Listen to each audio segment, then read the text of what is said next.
Hoş geldin Şürmüş'tü. Hoş geldin. Aleykümselam. Hoş geldin. Hoş geldin. Merhaba. Merhabalar. Merhaba Özcan. Hadi gel. Geç.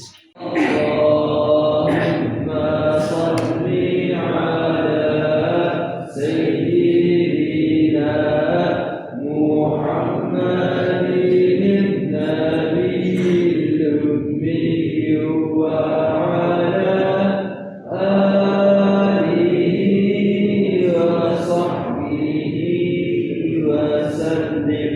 Tabii sizler de inşallah mezun olduktan sonra dönüp kendi okulunuza, kendi okulunuzun öğrencilerine de faydanızın olacağına inanıyoruz tabii. Yeşil kubbe oda ravzadadır aklım Medine'de, gönlüm dardadır Resulü sevmişim, aklım oradadır.